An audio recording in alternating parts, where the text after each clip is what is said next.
It was a quiet evening, much like many others in James and Emily's small home. They had just put their 2-year-old daughter, Ava, to sleep in her crib in the adjacent room. The house was silent except for the gentle sound of the wind rustling the trees outside. Cooper, the family's Labrador, lay on the living room rug as he did every night. Always calm, the quintessential companion dog known for his gentle and peaceful nature. But that night, something changed. Cooper suddenly lifted his head, his ears perked up. Slowly, he got up, walked to the hallway, and stopped in front of Ava's bedroom door. James, who was watching television in the living room, frowned. "What's up, buddy?" he asked, expecting the dog to return to the rug. But Cooper didn't move. On the contrary, he began to growl softly, something entirely out of character for him. Emily, coming from the kitchen, noticed the tension. "Is he growling?" she asked, surprised. James nodded and walked toward the hallway. "Maybe he heard a noise outside," he said, trying to sound unconcerned. But when he opened Ava's bedroom door, he found Cooper staring fixedly at a corner of the room. His posture was rigid, his eyes sharp. There was nothing there, just the wall and an old dresser holding the baby's clothes. James laughed nervously. "It's okay, boy. There's nothing here." He patted the dog on the back. But Cooper didn't budge. The growling continued, and now his eyes darted between James and that specific corner of the room. Something wasn't right. Emily, feeling a chill run down her spine, stepped into the room and picked Ava up in her arms. "Maybe he's just spooked by a scent or sound we can't detect," she said, trying to reassure herself. But looking at Cooper's serious demeanor, she realized this wasn't ordinary fear. It was as if he knew something they didn't. Cooper was more than just a dog to James, Emily, and little Ava. He had been part of the family ever since he was a clumsy puppy with paws too big for his body. James often reminisced about the day they visited the animal shelter in search of a companion. Cooper had run straight to Emily, wagging his tail so vigorously it seemed he might take off. "He chose us," Emily always said with a smile. Since that day, Cooper had become a warm and constant presence in their lives. He was the kind of dog who could sense when someone was sad, resting his head on their lap to offer comfort. He shadowed Emily around the house while she cooked, sat beside James during football games, and even let Ava tug on his ears without complaint, wagging his tail patiently. When Ava was born, Cooper's love for the family deepened. He seemed to instinctively understand that this tiny being needed protection. In the early months, he spent hours lying beside her crib, as though standing guard was his primary mission. If Ava cried, he would run to alert Emily, gently tugging at her dress as if aware of the baby's fragility. The bond between Cooper and Ava was special. As soon as she started crawling, he would follow her around the house, ready to intervene if she tried something risky, like reaching for a high object or crawling too close to the stairs. "Our personal bodyguard," James would joke. And it was true. Despite his energy and enthusiasm, Cooper always managed to be gentle with Ava, as though he understood just how small and vulnerable she was. This history of loyalty and unconditional love made James and Emily trust Cooper completely. They knew he would never do anything to scare them without reason. But now, with this unusual behavior in Ava's room, the family began to wonder what could be unsettling their faithful companion so deeply. The night started to grow increasingly strange in James and Emily's home. Without fail, every night, Cooper adopted the same stance by Ava's crib. He stood upright, ears alert, his gaze fixed on the left corner of the room, exactly where an old wooden bookshelf stood. The growling wasn't loud, but it was steady, as if he was warning of something that deeply disturbed him. At first, James and Emily tried to dismiss it.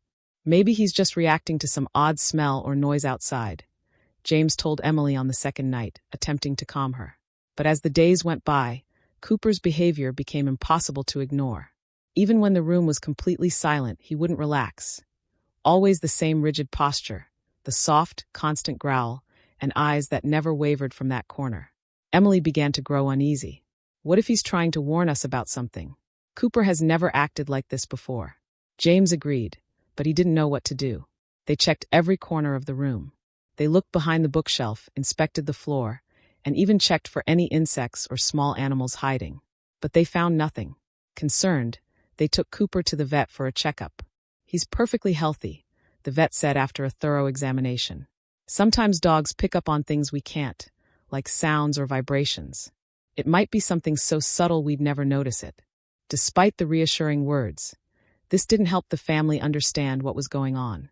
Emily's unease deepened when Cooper started becoming agitated even before they entered the room. During the day, he was his usual self, playful, calm, and loving. But as night approached, something changed. He would start pacing up and down the hallway, occasionally stopping to look at Ava's bedroom door, as if preparing for an important duty. James tried a practical approach. He conducted a detailed inspection of the room and the house. He checked the windows, searched for cracks in the walls, and even called a technician to check for electrical or structural issues. Nothing out of the ordinary was found. "I don't know what else to do," he confessed to Emily one evening as they watched Cooper sitting in the dark, his eyes fixed on that same corner. It was then that Emily suggested something they hadn't considered before. "What if it's something we can't see or hear?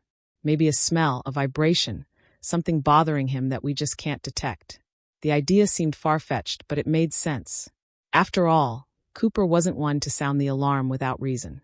The mystery only deepened. The nights remained tense, with James and Emily becoming increasingly attentive to Cooper's behavior. Something was keeping the dog on high alert, and they needed to figure out what it was before anything worse happened. James and Emily knew they had to take action. Every night, Cooper remained on high alert, his eyes never straying from the same corner of Ava's room.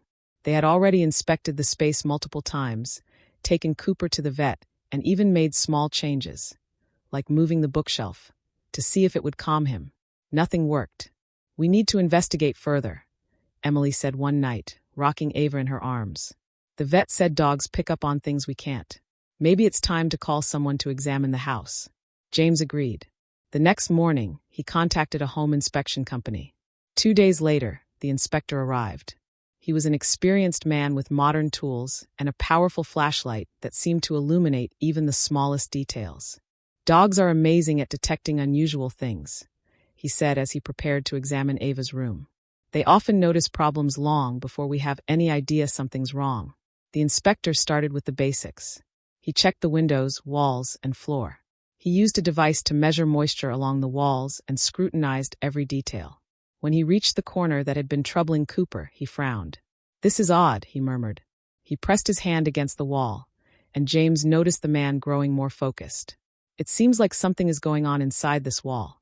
Using a thermal camera, the inspector examined the wall's interior and confirmed the presence of significant moisture accumulation in that area. "Probably a leak," he explained.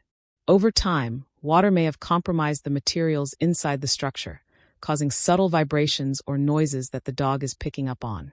The discovery worried Emily. "Is this dangerous?" she asked, holding Ava closer.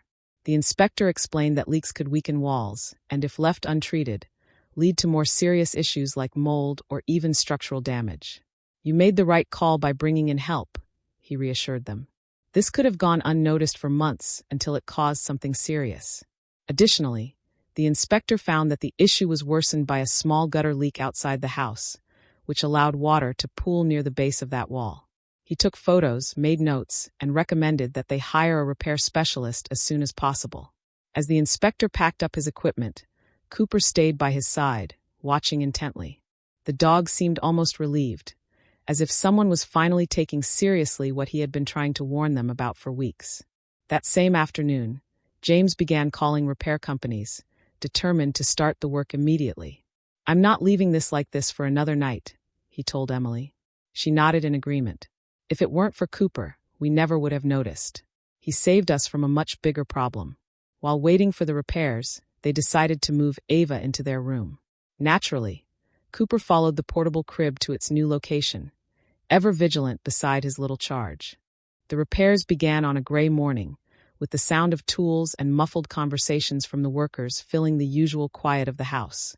James and Emily sat anxiously in the living room with Ava, while Cooper, as always, assumed his strategic position near the bedroom door. He watched everything carefully, his ears twitching at every noise, as though personally overseeing the operation. After a few hours, one of the workers came downstairs with a worried expression. "Mr. James, you're going to want to see this," he said, his tone serious. James felt a chill run down his spine. He glanced at Emily, who was holding Ava tightly, then climbed the stairs cautiously, his heart racing. When he entered Ava's room, James was speechless. The corner wall had been opened, revealing a scene he never expected. The internal beams were soaked, black mold covering much of the structure. The smell of rotting wood was strong and pervasive. But what truly caught his attention was the state of one of the main beams. It was so compromised that it looked ready to give way. The technician explained, "This beam is supporting a significant portion of the weight above. If it had given way, it could have caused a partial collapse, especially over time. You're lucky to have caught this now." Emily, who had followed shortly after, stood frozen at those words. Holding Ava in her arms, she felt the weight of the situation. "You mean this could have collapsed while our daughter was sleeping here?" she asked, her voice trembling. The technician nodded but reassured her. "You acted just in time. A few more months, and this could have turned into a tragedy." James and Emily exchanged a horrified glance. The thought of a partial collapse of the bedroom while Ava was sleeping was terrifying. James murmured, "He really saved our family." At that moment, Cooper, who had been silent, let out a soft bark, almost as if to confirm his duty had been fulfilled.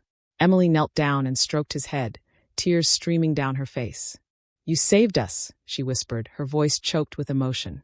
The ever-loyal dog wagged his tail but kept his eyes firmly fixed on the workers, as if still monitoring the situation.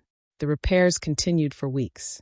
The more the technicians worked, the more they uncovered the extent of the damage. The infiltration had compromised not only Ava's room, but also parts of the floor and even the ceiling of the living room below. It was a silent, hidden problem that could have led to disaster. Finally, on the day the repairs were completed, James and Emily brought Ava back to her room. The walls had been rebuilt, reinforced, and freshly painted. The room looked perfect, but the memory of what could have happened still lingered in their minds. As always, Cooper was the first to enter. He walked around the room, sniffing the walls and floor, as if inspecting the work. When he reached the corner that had troubled him so much, he paused for a moment, looked at James and Emily, and then calmly lay down beside the crib. No growls, no tension, just the peace that had finally returned to their home. James smiled and knelt down to pet the dog. "Good job, boy. You're a hero." Cooper wagged his tail but remained at ease, enjoying his well-deserved rest.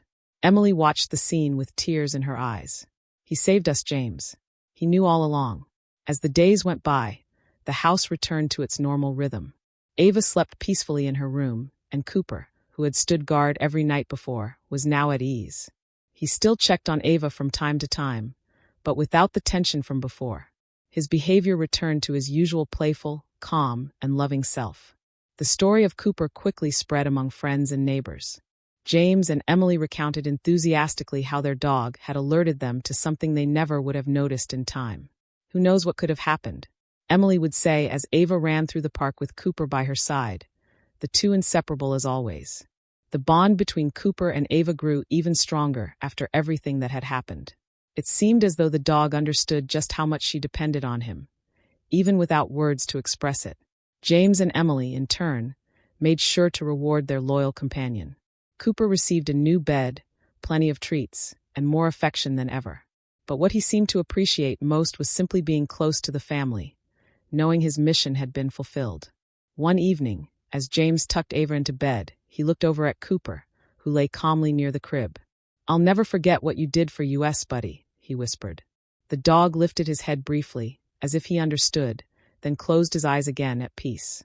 What could have been a disaster was avoided, thanks to the instincts and loyalty of a dog who loved his family above all else. For James and Emily, the lesson was clear. Never underestimate what an animal can sense or perceive. Sometimes they see what we cannot. And in Cooper's case, he didn't just see, he protected. He was, without a doubt, the true hero of the house.